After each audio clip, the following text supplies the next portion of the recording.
स्थान विशेष में घनीभूत रूप से एक ऊर्जा के रूप में हम सभी अनुभव कर रहे हैं।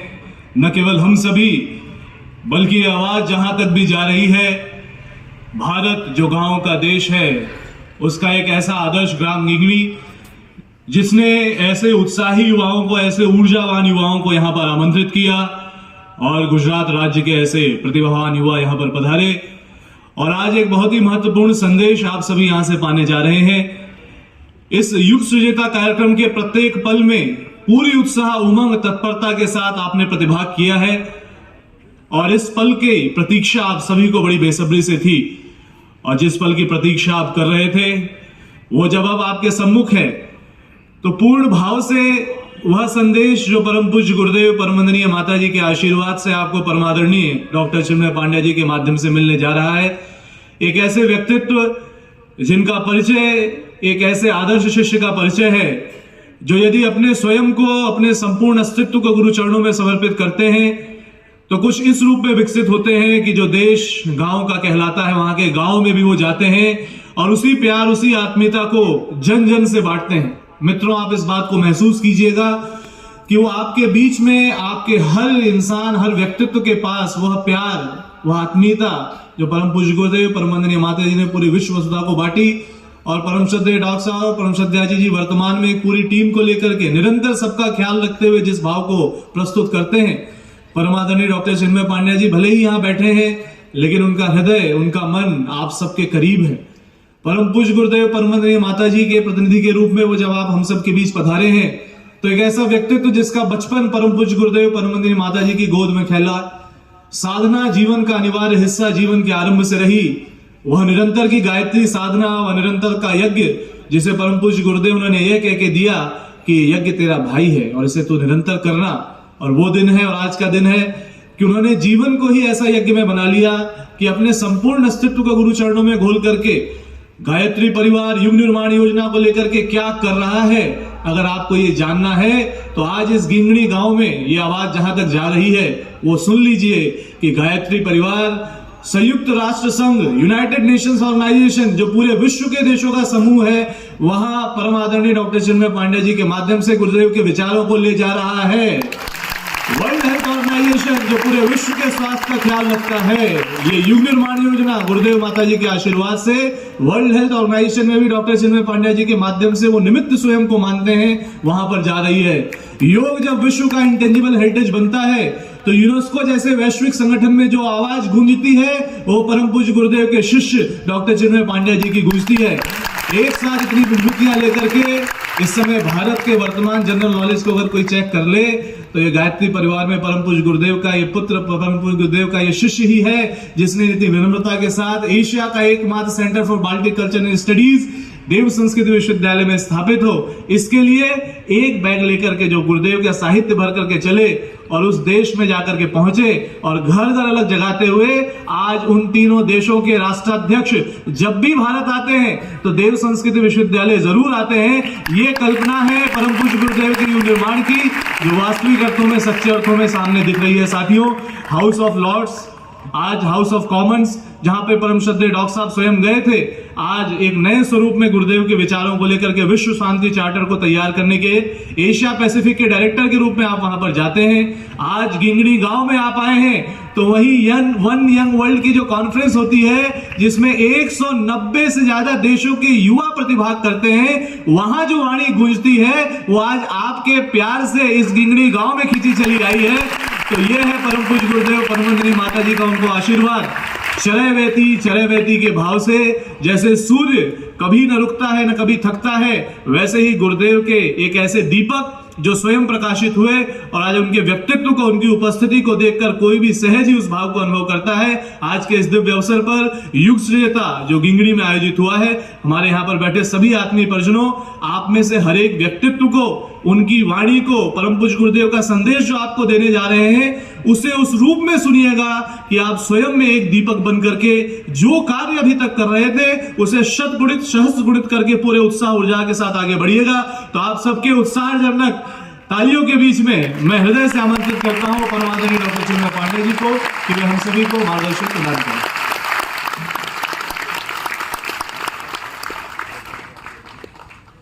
बहुत धन्यवाद गोपाल। मित्रों, परम पूज्य गुरुदेव परमवंदनीय माता जी की दिव्य उपस्थिति को साक्षी मानते हुए माँ गायत्री के पावन मंत्र के साथ मैं अपनी बात को आरंभ करना चाहता हूँ। माँ गायत्री का ये पावन मंत्र हम में से हर व्यक्ति जो एक साधक के रूप में, युग निर्माण आंदोलन के एक अनुगामी के रूप में, पूज्य गुरुदेव वंदनीय माता जी के एक शिष्य के रूप में यहाँ पर उपस्थित है, वो परिचित है कि ये मंत्र उस शिक्षा को, उस उद्देश्य को अपने जीवन में आत्मसात करने की प्रेरणा देता है जो यदि समग्र अर्थों में किसी भी व्यक्ति के व्यक्तित्व के अंदर आकर के प्रतिष्ठित हो पाता है तो उसके अंदर छुपे उस देवता को जगा करके जाता है, जिस देवता को परम पूज्य गुरुदेव ने आत्मदेव कह करके पुकारा। ये कहा कि एक देवी देवता हो सकता है कि एक समुदाय को सही लगे पर दूसरे को न लगे।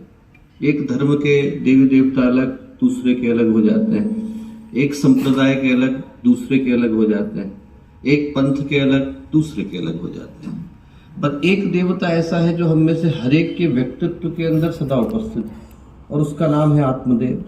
यदि उस आत्मदेव की उपासना साधक सच्चे अर्थों में कर पाता है, अपने अंदर की उन संभावनाओं को जगा पाता है जो जाग जाती हैं, तो मनुष्य के अंदर का देवत्व जागता है। तो फिर किसी अन्य स्वर्ग को ढूंढने की आवश्यकता हमें नहीं रह जाती। मनुष्य में देवत्व का उदय होता है तो धरती पर स्वर्ग खींचा चला आता है। यदि वो स्वर्ग खींच करके चला आता है तो फिर जिसको ढूंढने के लिए साधक, ऋषि मुनि, अध्यात्मवेत्ता, एक से एक बढ़कर के विद्वान चलने की प्रेरणा देते हैं, वो स्वर्ग की सृष्टि हमारे चारों ओर हो जाती है। और उस संभावना को लेकर हम में से हर व्यक्ति यहाँ पर आया। मनुष्य के जीवन की एक संभावना वो है जो उसे पतन के मार्ग की ओर लेकर के जाती है, और एक संभावना वो है जो उसे उन्नति की ओर, उत्थान की ओर, उत्कर्ष की ओर लेकर के जाती है। जैसे जैसे विज्ञान के हिसाब से विकास हुआ वैसे वैसे बाहर का परिवर्तन तो हुआ, पर भीतर का होना अभी शेष रह गया। रामधारी सिंह दिनकर ने लिखा है, पूंछ झड़ी रोमांत झड़े, पूंछ झड़ी रोमांत झड़े, पशुता का झड़ना बाकी। बाहर से तो आदमी बदल गया, पूंछ झड़ी रोमांत झड़े, पशुता का झड़ना बाकी है, बाहर बाहर तन संवर गया, मन का संवरना बाकी।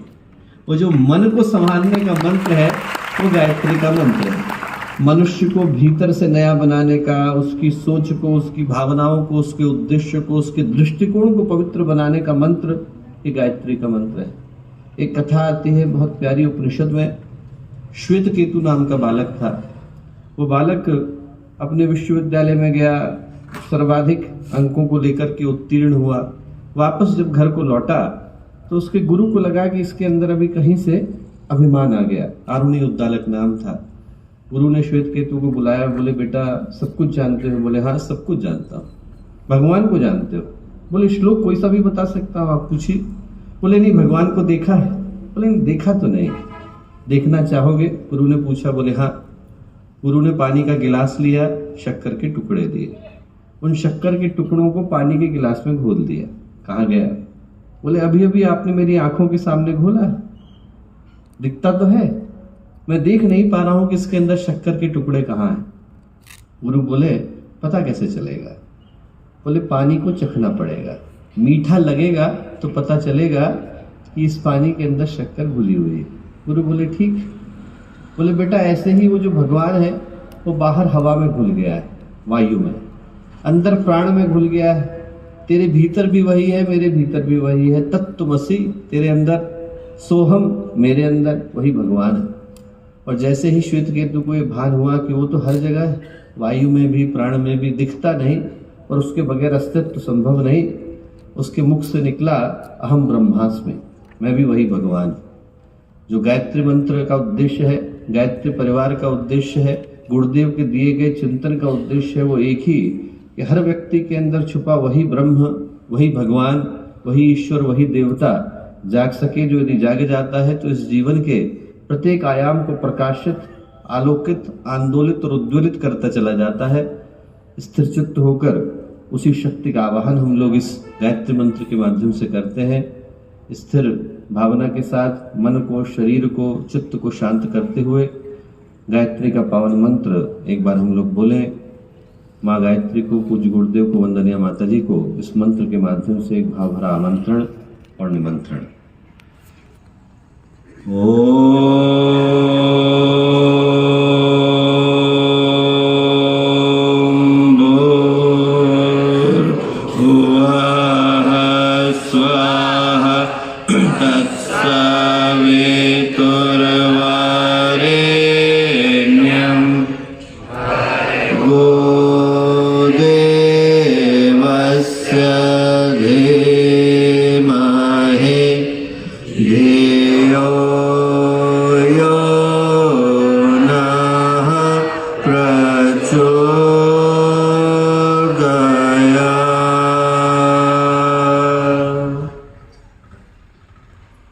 परम पूज्य गुरुदेव परम वंदनीय माता जी के दिव्य संरक्षण में आज का ये अत्यंत ही गौरवशाली अवसर, युग सृजता समारोह का ये शुभ दिन, गिंगड़ी की गोद व गिरनार की छाया में हम लोग बैठे हैं।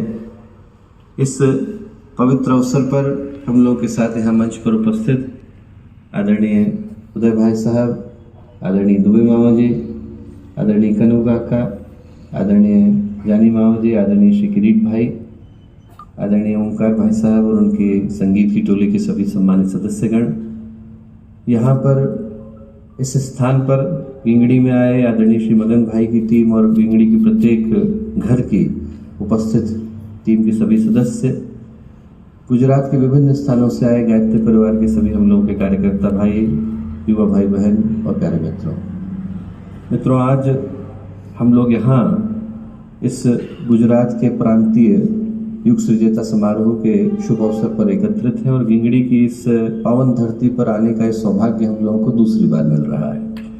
जब पिछली बार आने का सौभाग्य मिला था तो रात ढल चुकी थी, पर रात के ढलने के बावजूद 2000 के करीब हम लोगों के भाई बहन यहाँ गिंगड़ी से लेकर के और आसपास के विभिन्न स्थानों तक एक एक कदम पर उपस्थित थे। उस समय कोविड पेंडेमिक भी अपनी पीक पर था और उसके बावजूद इस तरह का उत्साह हम लोगों को देखने को मिला था कि उसी समय में मन के अंदर ये विश्वास प्रबल हो गया था कि यदि गिंगड़ी में प्रांतीय युवा सृजता समारोह, युग सृजता समारोह संपन्न होगा तो वो अपने आप में एक ऐतिहासिक उपलब्धि के रूप में लोगों के सामने निकल करके आए। और ये हम लोगों के लिए बहुत ही गौरव की बात है कि आज इस पवित्र भूमि पर एक बड़े ही महत्वपूर्ण उद्देश्य को ध्यान में रखकर इस कार्यक्रम का आयोजन हो रहा है। सौराष्ट्र की ये पावन भूमि है, गुजरात की पावन भूमि है, भगवान सोमनाथ की ये पावन भूमि है, भगवान कृष्ण की ये पावन भूमि रही, जहाँ पर कभी नरसिंह मेहता के, जलाराम बापा के स्वर गूंजे, भक्ति ने, वैराग्य ने, शौर्य ने, इन सारी चेतनाओं ने अपने जीवन के अंतिम शिखर को छुआ। यदि आज हम लोग यहाँ पर आकर के एकत्रित हुए हैं तो हम लोगों की उपस्थिति के पीछे का कारण भिन्न हो जाता है। हम लोगों को यहाँ पर स्वयं को उपस्थित पाकर अपने आप को भी गौरव की अनुभूति होती है और इस चीज़ के प्रति भी हम कृतज्ञता अर्पित कर पाते हैं कि आज जिस भाव को लेकर इस युग सृजता समारोह का आयोजन किया गया है, मुझे लगता है कि वो भाव अपने आप में अपने अंतिम शिखर को प्राप्त करता है, अपने उद्देश्य को प्राप्त करता है, तो निश्चित रूप से उस वातावरण की दिशा को बदल पाना संभव हो सकेगा जिसको बदलने के भाव को लेकर के आज हम लोग यहाँ पर एकत्रित हुए हैं। क्योंकि आज हम लोग सोच करके देखें कि जिस तरह के वातावरण में, जिस तरह की समाज की सोच के भीतर इस कार्यक्रम को हम लोग कर रहे हैं, यदि उस वातावरण के प्रवाह को बदलने की आवश्यकता है तो हर व्यक्ति के अंदर के उत्साह को, हर व्यक्ति के अंदर के संकल्प को जागने की आवश्यकता हो जाती है। यदि इस देश का वो यौवन जागता है, इस देश का वो युवा जागता है जो अपने चिंतन से, अपने चरित्र से, अपने व्यवहार से, अपने आचरण से परिभाषित होता रहा, जो एक से एक बढ़कर के व्यक्तित्वों को जन्म देता रहा, यदि उस तरह की सोच वाले युवा यहाँ से निकल करके आते हैं तो इस समाज की दिशा को उस तरफ ले जा पाना संभव हो सकेगा जिस तरफ ले जाने के संकल्प को लेकर के आज यहाँ पर हम लोग उपस्थित हैं। आज का दिन दोस्तों सही पूछे तो एक आवाहन को लेकर के आया है। आयोजन की दृष्टि से तो भले से हम लोग यहाँ आकर के बैठे होंगे और किसी ने हमको आमंत्रण दिया होगा और लोग हमको बुला करके लाए होंगे, किसी के पास फोन पहुंचा होगा, किसी के पास ईमेल आया होगा, किसी ने गोष्ठी के अंदर भाग लिया होगा। ये बात सत्य है कि बाहर की दृष्टि से हम लोग की उपस्थिति का कारण तो यही हो जाता है, पर यदि हम लोग अभियान की दृष्टि से देखें, एक ईश्वरीय संकल्प की दृष्टि से देखें, तो आप में से प्रत्येक व्यक्ति जो यहाँ आज आकर के उपस्थित हुआ है, मुझे लगता है कि वो व्यक्ति यहाँ पर आया नहीं है बल्कि बुलाया गया है। आप लोग यहाँ पर बुलाए गए हैं क्योंकि गुरुदेव की योजना में ऐसे व्यक्तित्वों को हाथ लगाने की आवश्यकता है जिनकी चिंतन, जिनकी भावनाएं, जिनके व्यक्तित्व अंदर से अच्छे कार्य को करने के लिए अनुप्राणित होते हैं। हम लोग यदि उस दृष्टि से आज की हम लोगों की बातचीत का मूल्यांकन, समीक्षा करके देखें तो मैं कहूँगा कि हर व्यक्ति इस बात से और इस भाव से अपने जीवन की समीक्षा को आज आरंभ करे। यदि गुरुदेव ने हमें यहाँ पर बुलाया है, माता जी ने हमें बुलाया है, तो किस उद्देश्य के साथ बुलाया है और क्या करने के लिए बुलाया है। यदि हम लोग वहाँ से इस यात्रा को प्रारंभ माने तो आज आप लोग यहाँ पर बुलाए गए ताकि आपकी चेतना के तारों को शक्ति के साथ जोड़ा जा सके, जिसको हम लोग पूज्य गुरुदेव, वंदनीय माता जी या भगवान महाकाल कह करके पुकारते हैं। यदि वहाँ पर चेतना के तार जुड़ जाते हैं दोस्तों, तो जीवन में क्रांति की शुरुआत हो जाती है। व्यक्ति के पास ताकत तो बहुत होती है, पर जब वो ताकत अपने संपूर्ण स्वरूप में प्रतिष्ठित हो पाती है, अभिव्यक्त हो पाती है, तभी किसी व्यक्ति के जीवन में परिवर्तन को संभव कर पाती है। बिजली में कितनी ताकत है, पर जब तक प्लग में नहीं लगाया जाए तब तक रोशनी आती नहीं है। रॉकेट के अंदर बहुत ताकत होती है, पर जब तक उसको इग्नाइट नहीं किया जाए वो धरती की कक्षा को छोड़ नहीं पाता है। तोप में बहुत ताकत होती है, पर जब तक तोप के गोले को आप आग न लगाएं तब तक वो कहीं पर फेंक पाने की स्थिति में नहीं होता। हम में से प्रत्येक के अंदर ताकत है, शक्ति है, सामर्थ्य है, संभावना है, पर जब तक वो संभावना गुरुदेव माता जी के साथ, गुरु सत्ता के साथ, भगवान महाकाल के साथ, इस ईश्वरीय योजना के साथ जुड़ नहीं पाती, हमारी चेतना के तार उसके साथ जाकर के एकाकार नहीं हो पाते हैं, तब तक उस कार्य को कर पाना संभव नहीं हो पाता जिस कार्य को करने के लिए हमें यहाँ बुलाया गया। अन्य जगहों पर तो व्यक्ति जाता है। आपके घर में यदि सब्जी खत्म हो गई तो आप लेने के लिए बाजार जाते हैं। आपकी गाड़ी में पेट्रोल खत्म हो गया है तो पेट्रोल भरवाने के लिए आप पेट्रोल स्टेशन जाते हैं। आपके घर में दवाई की जरूरत है तो दवाई को लेने के लिए आप डिस्पेंसरी पर और केमिस्ट की दुकान पर जाते हैं। बाकी जगहों पर व्यक्ति जाता है, पर जहाँ भगवान की गोद है, जहाँ पर गुरुदेव ने एक दिव्य उद्देश्य के लिए इस कार्यक्रम का आयोजित किया है, वहां पर आप लोग जाते नहीं हैं, वहां पर आप लोग बुलाए जाते हैं। और यहाँ पर आप में से प्रत्येक व्यक्ति बुलाया गया है। बुलाया गया है क्यों? ताकि पहले इस उद्देश्य को हम लोग अपने हृदय में धारण कर सकें कि हमारी जो चेतना है वो गुरुदेव के साथ जुड़ सके। उनकी तरह का व्यक्तित्व दोस्तों हजारों सालों में कभी एक बार आता है। मैं इस बात को बड़ी गंभीरता के साथ हर व्यक्ति को लेने को कहूंगा कि यदि हम युग सृजता समारोह से किसी एक चीज को लेकर के जाने की कोशिश करें, कोई एक संकल्प अपने हृदय में धारण करने की कोशिश करें, तो यहाँ से हम लोग एक ही भाव को लेकर के जाएं कि भले से हम लोग इस युग सृजता समारोह में भाग लेने के लिए आए तो अकेले आए, हम लोग अकेले बैठ करके आए होंगे, हो सकता है ट्रेन के सफर पर अकेले ही आए हो सकता है बस में बैठ करके अकेले आए हो सकता है गाड़ी में बैठ करके अकेले आए हो। पर जब आप यहाँ से वापस जा रहे हैं तो आप अकेले नहीं जा रहे हैं, आपके साथ गुरुदेव और माता जी दो लोग और सफर करके जा रहे हैं। यहाँ से वापस जाते समय में आपकी जो बर्थ है वो 3 लोगों की हो गई है। हर एक के हृदय में, हर एक के दिल के अंदर, हर एक के व्यक्तित्व के अंदर, हर एक की सांसों के अंदर, हर एक की भावनाओं के अंदर, हर एक की सोच के अंदर, हर एक के चिंतन के अंदर, हर एक के जीवन मूल्य के अंदर, हर एक की जीवन भावना के अंदर यदि किसी एक शक्ति की आवाज गूंजनी चाहिए तो वो गुरुदेव और माता जी की गूंजनी चाहिए। मुझे लगता है कि यहाँ से हम लोग उठें तो मन में संकल्प को गहरा करके उठें कि उस चेतना के साथ, उस देवी शक्ति के साथ, उस ईश्वरीय शक्ति के साथ हमारी भावना, हमारी सोच एकाकार हो जानी चाहिए। वो जो बोले वो हमारे मुंह से निकलना चाहिए, वो जो सोचे वो हमारे कर्मों में आना चाहिए, उनने जो कहा वो हमारे मन के अंदर गूंजना चाहिए और उनने जो करने के लिए बोला वो करने के लिए हमारे हाथ उठ जाने चाहिए। तो फिर हमारा जो चिंतन है वो उस शक्ति के साथ, उस चेतना के साथ, उस उद्देश्य के साथ एकाकार हो जाता है। पहला जो मन में विचार हमें धारण करने की आवश्यकता है वो ये करने की आवश्यकता है कि न जाने कितने जन्मों का सौभाग्य मिला है, न जाने कितने जन्मों का पुण्य फलित हुआ है जो एक साथ अनेकों समीकरण हमारे जीवन में आ पाए। हम लोगों को गुरुदेव माता जी से जुड़ने का अवसर मिला। ऐसी शक्ति एक बार नहीं हजारों वर्षों की प्रतीक्षा के बाद ही धरती पर आ पाती। हम लोगों ने तो नजदीक से देखा, हम लोगों का सौभाग्य रहा कि हमें गुरुदेव के साथ जीवन गुजारने का अवसर मिला। और आप एक नहीं अनेकों कहानियां पाएंगे, अनेकों कहानियां पाएंगे कि गुरुदेव जहां पर गए उनने जिसके जीवन को छुआ उसके जीवन में परिवर्तन संभव हो गया। वो एक कहानी आती है बहुत प्यारी रामायण के अंदर, कि रामायण में क्या हुआ कि जो विभीषण ने भगवान राम के ऊपर सहयोग के लिए खड़े, उसी समय में क्या हुआ, रावण ने भगवान राम के ऊपर मूर्छा चलाई।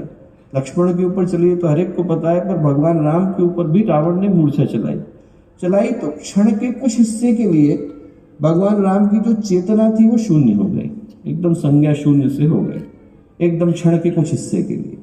जैसे ही ये घटना घटी वैसे ही क्या हुआ, विभीषण तुरंत गुस्से में आए और एकदम रावण के रथ पे चढ़ गए और रावण को मारने की कोशिश करने लगे। भगवान शिव ऊपर बैठ करके देख रहे थे इस घटना को, तो पार्वती जी से बोले देवी देखती हो आप ये? उन्होंने कहा क्या भगवान? बोले घटनाक्रम देख करके मुझे बड़ा आनंद हो रहा है। बोले क्यों? बोले ये वही विभीषण है जिसको रावण ने लात मार करके भगाया था और ये डर के मारे लंका को छोड़ करके भागा था। बोले आज इसकी भक्ति में इतनी शक्ति आ गई है कि रावण को मारने के लिए उसके रथ के ऊपर चढ़ गया। छोटे छोटे लोगों के अंदर, जिनके अंदर असाधारण शक्ति है, उनसे काम कराने की योग्यता तो कोई भी रखता है दोस्तों, पर साधारण व्यक्तियों के अंदर इस विश्वास को भर देने की ताकत, इस बल को भर देने की ताकत, इस आत्मविश्वास को भर देने की ताकत कि हम जहां खड़े हो जाएंगे वहां पर हम लोग युग परिवर्तन करने का मद्दा अपने अंदर रखते हैं, ये शक्ति गुरुदेव ने हमें प्रदान कर दी। जब से हम लोग भगवान से आकर के जुड़े हैं, जब से हम लोग महानता से आकर के जुड़े हैं, हम लोग सोच करके देखें कि हमारे जीवन में क्या परिवर्तन हुआ।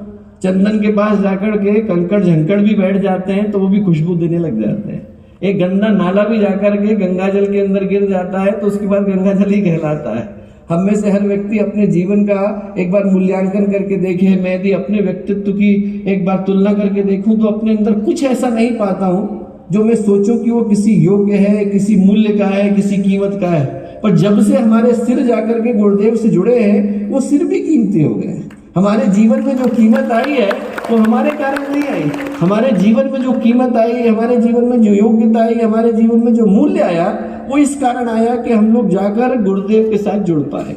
हम लोग यहाँ से उस गौरव को लेकर के उठे कि एक ऐसी शक्ति से जुड़ पाने का अवसर हमें मिला। अभी आप ओमकार भाई साहब का गाना सुन रहे थे यहाँ पर। ओमकार भाई साहब से आप अकेले में पूछ करके देखना।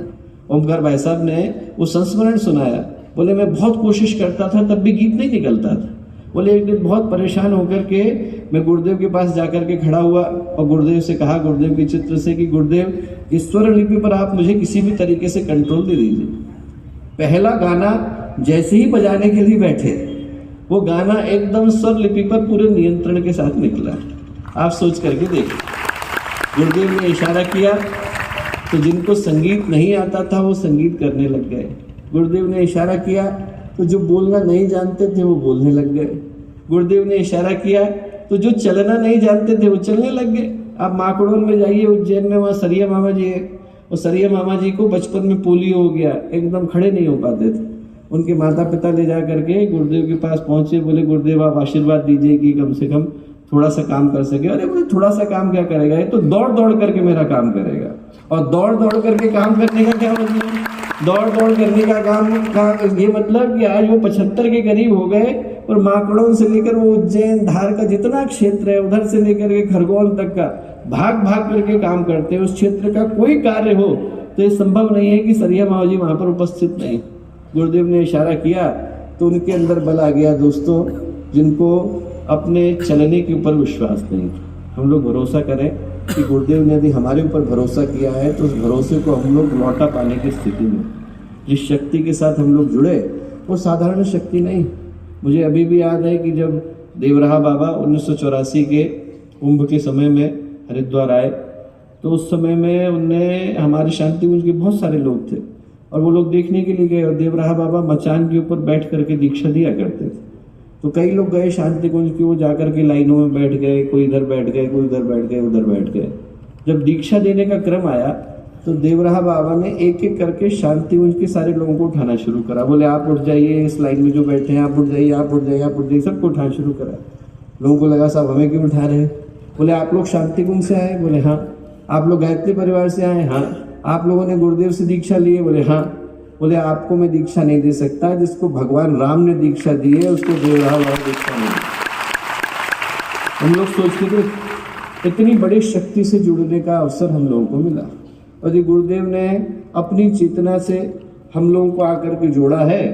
तो आज के दिन जिस पहली चीज को हमें लेकर के जाने की आवश्यकता है कि इतने बड़े भगवान ने, इस युग के पूरे परिवर्तन के सूत्रधार ऋषि ने अपना विश्वास हमारे ऊपर जताया है, तो उस विश्वास को हम लोग खोटा नहीं जाने देंगे।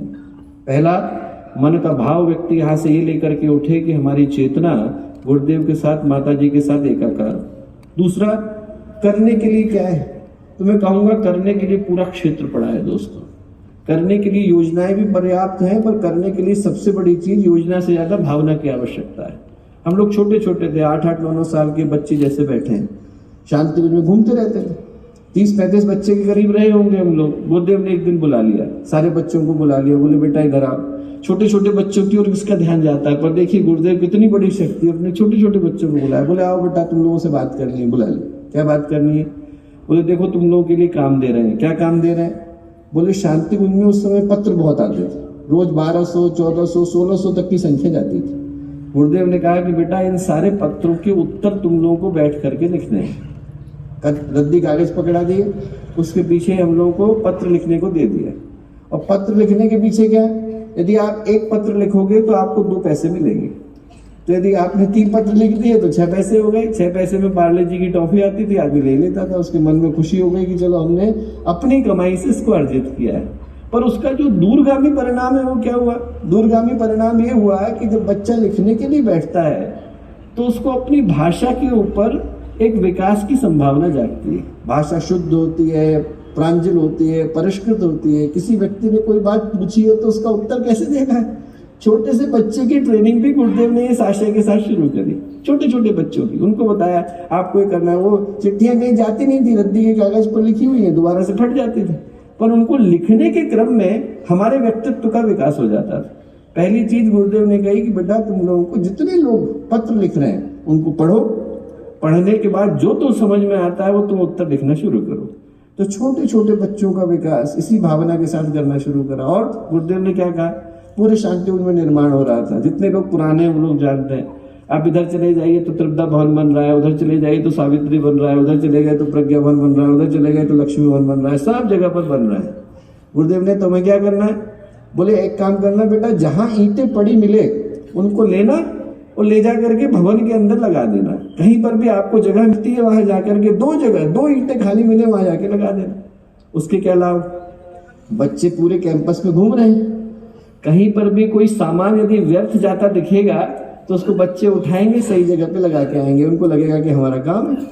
और दूसरा, जब ईंटें हमने लगाई हैं, हमारे अंदर ये भाव आ गया कि इस भवन को बनाने में मेरे हाथ की ईंटें लगी है, तो उस भवन को तोड़ने वाला मैं कैसे हो सकता हूँ। जिस पौधे को सींचने में मेरा हाथ लगा, जिस पौधे को लगाने में, उसको पोषित करने में, उसको पुष्पित और पल्लवित करने में हमने यदि कभी पानी बहाया, तो फिर मन में कैसे आ सकता है कि उसके लिए नुकसान करने वाला मैं बनूं? आदमी के मन में कभी आ ही नहीं सकता। मुझे अभी भी याद है कि एक बहुत पुराने कार्यकर्ता थे, वो एक बार किसी कारण से उनको छोड़ करके जाना पड़ा। तो पीछे से कुछ लोग पहुंचे और उनसे बोले कि आप शांति कुंज के लिए कुछ बुरा बोलिए, गायत्री परिवार के लिए बुरा बोलिए, गुरुदेव के लिए बुरा बोलिए। तो क्या बोले? बोले जिस मुंह से पान खाया है उससे अब गोबर नहीं खाऊंगा। बोले मैंने इस मुंह से गुरुदेव का काम किया है, अब गलत काम मेरे से नहीं हो सकता। तो एक बार जिस चीज को पोषित करने के लिए, पल्लवित करने के लिए, पुष्पित करने के लिए हमारे हाथ लगे, उसको हम खराब करने वाले कैसे हो सकते हैं? तीसरी बात गुरुदेव ने कही कि बेटा एक काम करो, तुम लोगों की ड्यूटी जो है वो प्रखर प्रज्ञा वाले गेट से लेकर के नवयुग की गंगोत्री वाले गेट तक है, शांति उनका गेट नंबर 1। बोले यहाँ तक की ड्यूटी है। क्या करना है? जैसे ही कोई नया व्यक्ति कैंपस के अंदर आता है, आप उसको लो, उसको शांति कुंज समझाते हुए आप इधर लेकर के आओ। और उसका क्या लाभ है? जब आप लेकर के आ रहे हैं तो उसमें बच्चे का विकास हो रहा है। उसको बताना है वयम राष्ट्र जागृह पुरोहिता क्यों लिखा हुआ है, मनुष्य में देवत्व का उदय, धरती पर स्वर्ग का अवतरण क्यों लिखा हुआ है, गुरुदेव ने क्यों लिखा हुआ है, समझदारी, ईमानदारी, जिम्मेदारी, बहादुरी, साधना, स्वाध्याय, संयम, सेवा क्यों लिखा हुआ है। आपको खुद जानना जरूरी है, तभी आप बता सकते हो। दूसरा, उसकी एक सबसे बड़ी एडवांटेज ये है कि जब भी कोई शांति कुंज के अंदर नया व्यक्ति आया तो उसके हृदय तो वैसे ही द्रवित हो जाते थे कि देखो 8-8 साल के छोटे छोटे बच्चे उनको शांति कुंज घुमाते हुए जा रहे हैं। उसको लगता था कितना अच्छा आश्रम, यहाँ पर छोटे छोटे बच्चे कुर्ता धोती में घूम रहे हैं और हमको शांति में दिखाते हुए जा रहे हैं। तो तीसरा काम गुरुदेव ने बताया। चौथा काम गुरुदेव ने क्या बताया?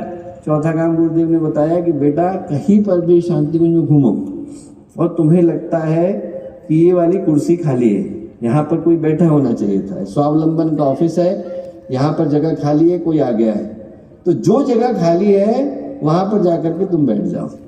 वो उस दिन के इंचार्ज तुम हो। और उसका क्या लाभ? उसका लाभ ये है कि जिनको होना चाहिए था उनको लगेगा कि अरे हमको वहां पर होना चाहिए था।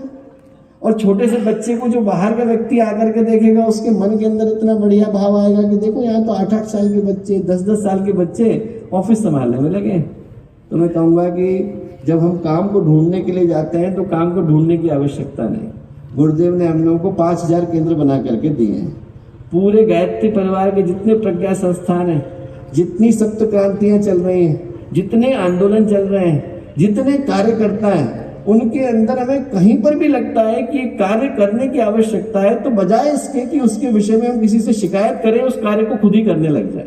हमें लगता है कि इस कार्य को करने की आवश्यकता है, ये हो नहीं रहा है, उस कार्य को करने के लिए जुट जाए। हमें लगता है कि अखंड ज्योति के सदस्य कम हो रहे हैं, हमें बढ़ाने की जरूरत है, खुद जुट जाए। हमें लगता है कि प्रज्ञा अभियान की सदस्यता कम हो रही है, बढ़ाने की जरूरत है, खुद लग जाए। हमें लगता है कि यहाँ पर लोगों के घर घर तक इस विचार को लेकर के जाने की आवश्यकता है कि व्यक्ति दुर्व्यसनों को छोड़े, पर कोई कर नहीं रहा है, हम करने के लिए जुट जाए। हम यहाँ से उठे, हम उस संकल्प को मन में लेकर के उठे कि जहां कहीं पर भी रिक्त स्थान है। हम लोग जब पढ़ाई करते थे तो क्वेश्चन पेपर आता था और क्वेश्चन पेपर में एक पेपर आता था, रिक्त स्थान की पूर्ति करो, फिल इन द ब्लैंक्स। तो हम ये सोचे कि गुरुदेव ने आज हमें क्या जिम्मेवारी दी है? Fill in the blanks. जहां पर भी हम लोग निकले और हमें लगे कि इस जगह पर रिक्त स्थान है, इस रिक्त स्थान की पूर्ति करने की आवश्यकता है, वहां पर भगवान ने हमारी ड्यूटी लगा दी। हमारे को हाथ में पेपर मिला कि नहीं मिला, हमारे हाथ में नियुक्ति पत्र आया कि नहीं आया, हमें नहीं कह रहे, हमें भगवान ने देख लिया, हमने भगवान को बता दिया। और यदि हमारा मन सच्चा है, हमारी भावना सच्ची है और हमारे मन का उद्देश्य सही है, तो आप विश्वास मान करके चलना कि जब आप उस कार्य को करने के लिए जाएंगे तो वहां पर आपके रास्ते में रोड़ा अटकाने के लिए कोई आएगा नहीं। वहां पर गुरुदेव स्वयं उस रास्ते को बनाते गए। हम लोग यहाँ से निकले और इस संकल्प को लेकर के निकले। न जाने कितने काम है दोस्तों जिनको करने के लिए हमारे मन में सिर्फ संकल्प को उठाने की जरूरत है। हम लोग यहाँ से निकले और इस भाव को लेकर के निकले, पूरे गुजरात को बदलना है, पूरे राष्ट्र को बदलना है, पूरे देश को बदलना है। और अभी तो यात्रा शुरू हुई है, अभी तो कहीं कहीं पर चिंगारियां जलती दिखाई पड़ती हैं। हमें तो चिंगारियों को दीपकों में बदलना है, दीपकों को मशालों में बदलना है, और एक दिन इतनी बड़ी दीपावली को करना है कि उसको देखने के लिए देवताओं को भी धरती पर आना पड़े। इस कार्य को करने के लिए हम लोगों को जन्म मिला, जीवन मिला। हम लोग यहाँ से संकल्प को लेकर के जाएं कि आज पहला हमारे मन का भाव यह आए कि हमारे हृदय की चेतना गुरुदेव के साथ एकाकार हो जाए। वो जो बोले वो हमें सुनाई पड़े, वो जो सोचे हमारा मन उसको करने के लिए उद्यत हो जाए, हमारे मन में वो भावना आ जाए। 1986 का आप लेक्चर सुनिएगा गुरुदेव का। गुरुदेव सूक्ष्मीकरण के बाद पहली बार आए थे और मुझे लगता है कि ऐसी बात पूज्य गुरुदेव ही कह सकते थे और किसी के पास इतनी शक्ति सामर्थ्य नहीं कि वो कह सके। गुरुदेव ने कहा, बेटा तुम लोगों का मन होता होगा कि हमसे बात करें, हर व्यक्ति से मिल पाना संभव नहीं। तुम लोग क्या करो, रोज सुबह के वक्त जब तुम्हारा मन करे तो तुम लोग हमारे चित्र के सामने बैठो, सिर पर 3 बार हाथ फेरो और एक बार ये विश्वास करो कि गुरुदेव जो है तुमसे संपर्क कर रहे हैं। आप सुन करके देखिएगा और आप विश्वास करना कि उसके बाद जो आवाज आएगी वो मेरी आएगी। फिर उसके बाद जो बोले, इतनी बात बोले वो बोले, गुरुदेव बोले काम रविवार को करना बेटा, बाकी दिनों में मुझे थोड़ा तकलीफ होती है। ये बात वही बोल सकता है जो अपने समय को अपने शिष्यों के लिए उस समय लगाने के लिए बैठा हो। इस काम को आप रविवार को करना। कोई आदमी सिर्फ बोलने के लिए बोल रहा हो तो नहीं बोलेगा, इस काम को रविवार को बोलना। इस काम को आप रविवार को करोगे, उस दिन मेरे लिए थोड़ा सहज होता है, उस दिन सुबह के वक्त करना और आपके मन के विचारों को मैं उस दिशा में मोड़ने का प्रयत्न करूंगा। दोस्तों हम लोग इस विश्वास के साथ जाएं कि गुरुदेव हर क्षण है, हर प्रतिपल है, हर जगह पर है, हर निगाहें जो हमें देख रही हैं वो गुरुदेव की ही देख रही है। हर व्यक्ति जो हमसे बात कर रहा है वो गुरुदेव के रूप में ही कर रहा है। हर जगह पर जहाँ से हम चल रहे हैं वहाँ पर गुरुदेव की प्रतीक्षाया ही हमारे साथ चल रही है। हमें और किसी के लिए उत्तरदायी बनने की आवश्यकता नहीं, गुरुदेव और माता जी के लिए उत्तरदायी बनने की आवश्यकता है। यहाँ से हम लोग मन में इस भावना को बड़ा प्रगाढ़ करके जाएं, संकल्प को बड़ा प्रबल करके जाएं, मन की योजनाओं को और ज्यादा सक्षम और सशक्त बना के जाएं कि यहाँ से जब हम उठें और संकल्प को लेकर के उठें तो इस भाव को लेकर के उठें कि आज के बाद पूरा विश्व ही हमारा कार्य क्षेत्र है, पूरी दुनिया ही हमारी कर्म भूमि है। हमें जहां जाना है वहां पर गुरुदेव के विचारों को पहुंचाना है, तरीकों को ढूंढना है, मार्गों को ढूंढना है, माध्यमों को ढूंढना है, निमित्तों को ढूंढना है और उस कार्य को किसी भी स्थिति में पूरा करके दिखाना है। एक अंतिम कहानी सुना करके मैं बात को समाप्त करूंगा। कहानी एक नेत्रहीन व्यक्ति की है। जगन्नाथपुरी का मंदिर रोज प्रणाम करने के लिए जाता था तो हजारों लोगों की भीड़ थी। अब हजारों लोगों की भीड़ में हर एक की दृष्टि भगवान की मूर्ति की ओर है।